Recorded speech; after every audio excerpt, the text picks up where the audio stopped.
नागिन बहू। सास बहू का रिश्ता वैसे ही खींचातानी का होता है, लेकिन क्या हो जब ये तनाव पिछले जन्म से शुरू हो। इस औरत ने पिछले जन्म में मेरी माँ नागिन रूपमती को डंडे से मारा था। इस जन्म में इसकी बहू बनकर मैं उसका बदला लूंगी। बहू खड़ी होकर सास को घूर घूर कर बदला लेने का प्लान बना रही थी कि सास, हाय रे बहू, खड़ी खड़ी थक गई होगी, बैठ जाया कर, पैर में दर्द हो जाएगा। माँ जी, बड़ों के सामने बैठना मेरे संस्कारों में नहीं है। अरे बहू, कैसी बात कर रही है, बेटी है तू हमारी, बैठ जा। बहू बैठ जाती है। सास उसे चाय देती है। ये ले, मेरे हाथ की स्पेशल चाय। किस्मत हो तो भाभी जैसी, जो बैठे बैठे चाय मिल रही है, वो भी सास के हाथ की। हाँ हाँ, तुझे क्यों जलन हो रही है? अरे खुद तो चली जाएगी ससुराल। मेरा बुढ़ापा तो मेरी बहू के साथ ही है ना। बहू सास की बात सुनकर थोड़ा मुस्कुराती है, लेकिन अगले ही पल मन में सोचती है, नहीं नहीं नैना, तुझे बदलना नहीं है, ये सब इस औरत की चाल है, मुझे इससे बदला लेना है। बहू अब शाम को सास के साथ पार्क में जाती है। वो टहल रही होती है कि उसकी एक सहेली मिल जाती है।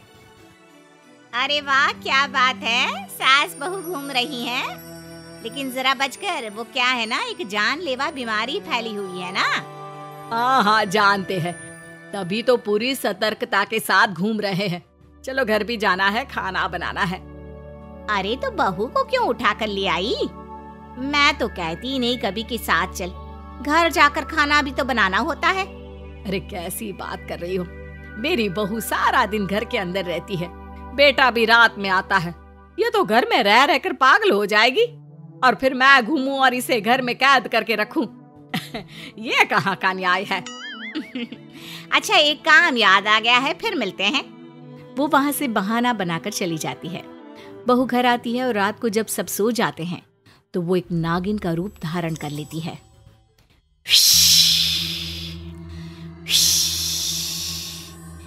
जाने कहाँ चली गई बुढ़िया, आज तो मैं इसका काम तमाम करके ही सांस लूंगी। मेरी माँ के साथ जो इसने किया, वही मैं इसके साथ करूंगी।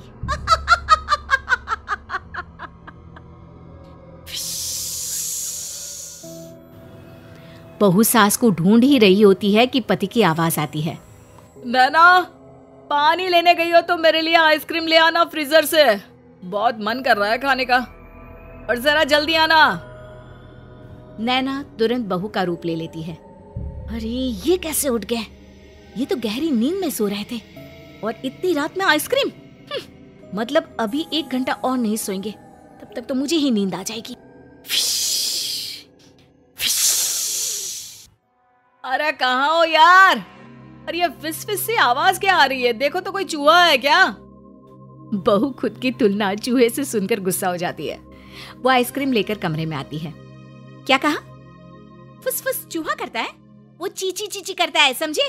और फिस फिस करती है नागिन, इच्छाधारी नागिन।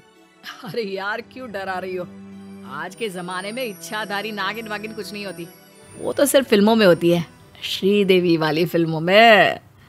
पत्नी अगले ही पल श्रीदेवी का रूप धर लेती है। पति देखता ही रह जाता है, लेकिन फिर वो नैना बन जाती है। नैना, श्रीदेवी आई थी। क्या कह रहे थे तुम? इच्छाधारी नागिन वागिन कुछ नहीं होता। मतलब तुम नागिन हो? माँ बचाओ। नैना डर जाती है और तुरंत पति को बेहोश कर पुरानी बातें भुलाने वाला जादू कर देती है। अगले रोज, अरे यार ये सर दर्द हो रहा है, लग रहा है जैसे किसी ने जोर का हथौड़ा मार दिया हो।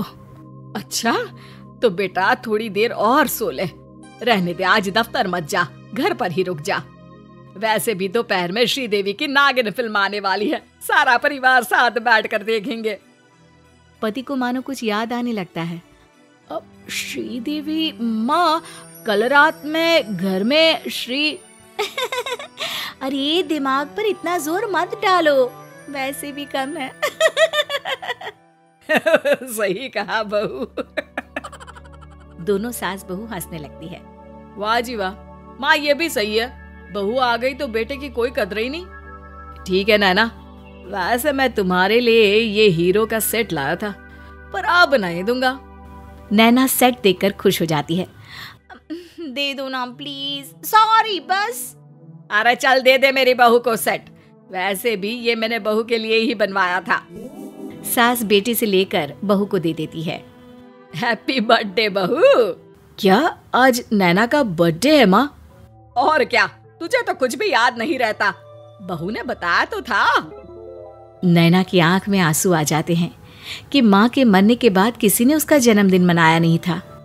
नैना सास की पैर छूती है और फिर तुम दोनों कहीं घूम आओ, रात का खाना मैं बना कर रखूंगी।